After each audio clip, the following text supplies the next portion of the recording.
Assalamualaikum warahmatullahi wabarakatuh. Halo semuanya, balik lagi di podcast Belajar dari Kehidupan.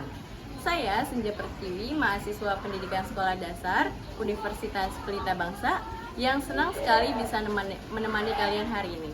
Di episode ini kita akan membahas hal yang sangat penting tapi sering luput dibicarakan. Anak-anak berkebutuhan khusus di sekolah dasar. Nah, saya sedang berada di SDN Taman Rahayu 04, Kecamatan Sercu. Nah, bagaimana tantangan dan harapannya untuk anak-anak berkebutuhan khusus di sekolah dasar? Mari simak videonya. Baik, langsung saja. Saya sudah bersama seorang guru luar biasa dari SD Negeri Taman Rahayu 04, Ibu Sri Yulinar SPD, yang punya pengalaman langsung mengajar anak-anak luar biasa ini. Selamat siang, Ibu. Selamat siang Kak Senja, terima kasih sudah mengundang saya. Senang sekali ya kita bisa berbagi. Baik Bu, sebelum pembicaraan kita jauh nih, boleh dong Ibu memperkenalkan diri dulu. Saya juga mau tahu nih Ibu ngajarnya di kelas berapa. Baik, perkenalkan nama saya Ibu Sri Yulinar. Saat ini saya bertugas di SDN Taman Rahayu 04 dan mendapat tugas mengajar di kelas 1. Baik, kelas 1 ya Bu ya. Saat ini muridnya ada berapa Bu di kelas 1? Saat ini ada 28 orang. Oh, 28 orang. Iya. Baik Ibu, boleh diceritakan bagaimana sih awalnya Ibu menyadari ada anak berkebutuhan khusus di kelas Ibu? Awalnya saya punya satu siswa yang berbeda dari teman-teman lainnya. Anak tersebut sangat pendiam, kemudian sulit mengikuti instruksi dan juga butuh waktu lama ketika mengikuti pelajaran. Setelah saya melakukan diskusi dengan kepala sekolah dan juga wali murid, akhirnya saya menyadari bahwa ada kemungkinan anak tersebut memiliki disleksia. Hanya saja karena belum terdiagnosis secara resmi, maka saya tetap berusaha memberi perhatian khusus. Ternyata setelah saya pelajari, di sekolah kami ini ada beberapa siswa lain juga dengan berkebutuhan khusus seperti autisme ringan dan juga ADHD, seperti itu. Wah, luar biasa ya Bu ya. Tentu itu menjadi tantangan besar dalam mengajar di kelas. Baik, apa tantangan terberatnya sih Bu ketika mengajar 29 siswa dengan ada anak yang berkebutuhan khusus? Oke. Tantangannya lumayan banyak ya. Pertama, kebetulan sekolah kami ini sekolah negeri tidak memiliki guru pendamping khusus. Jadi saya harus banyak belajar mandiri, baik itu dari internet maupun mengikuti webinar dan juga mengikuti pelatihan-pelatihan yang khusus untuk pendidikan inklusif itu. Selain itu, tantangan lainnya adalah membagi perhatian di kelas. Jadi di satu sisi saya ingin memberikan waktu untuk anak yang berkebutuhan khusus tersebut, tetapi saya juga harus memperhatikan teman-teman yang lainnya.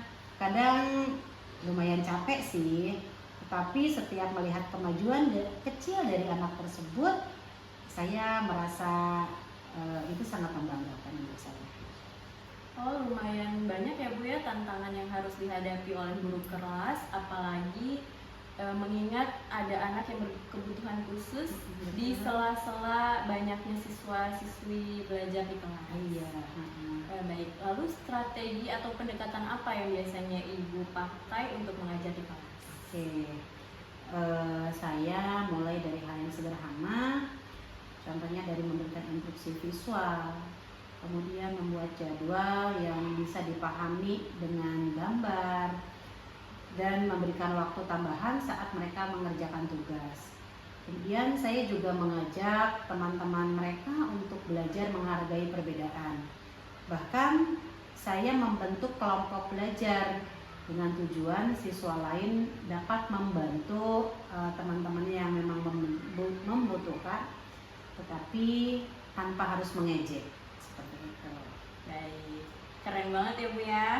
Jadi memang bukan hanya anak yang belajar di kelas, tapi sebagai guru pun kita setiap hari harus belajar. Betul apalagi sekali. mengingat berdiferensiasi. Iya, Anak iya. itu unik dan Betul. berbeda ya Bu ya. Betul, semua anak memiliki keunikan masing-masing ya. Baik Bu, ketika saya mendengar cerita dari Ibu, setelah Ibu menyadari bahwa ada anak berkebutuhan khusus di kelas Ibu, sungguh tantangannya yang luar biasa ya Bu ya. Iya, sangat luar biasa.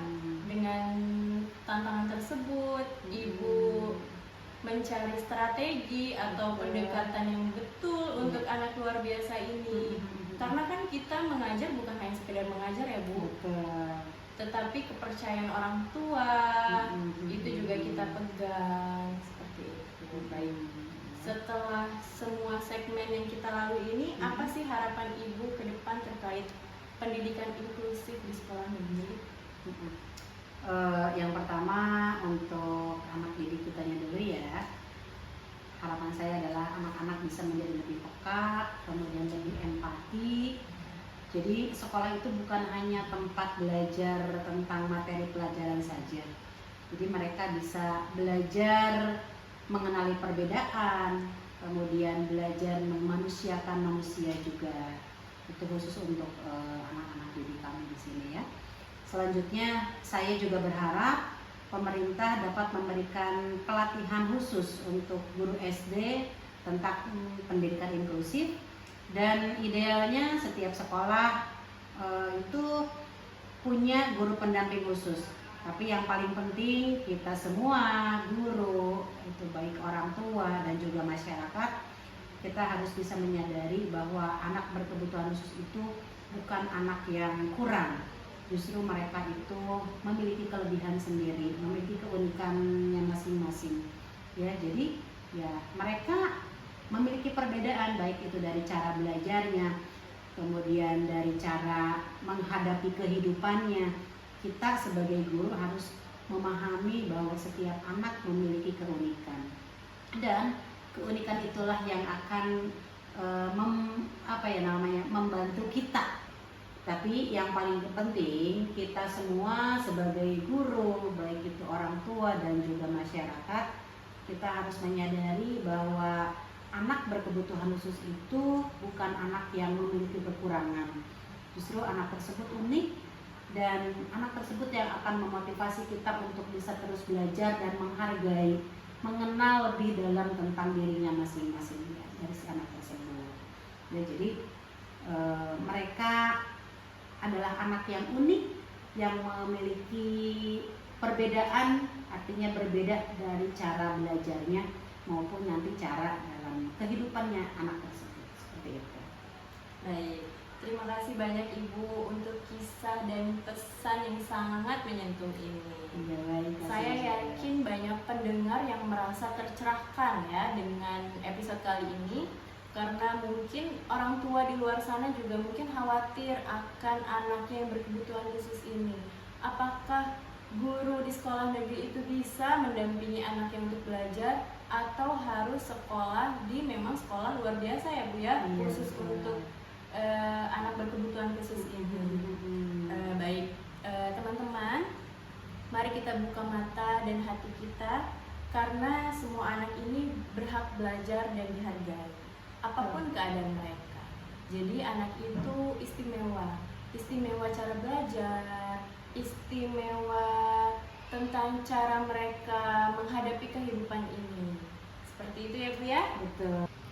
Sampai di sini dulu episode belajar dari kehidupan kali ini.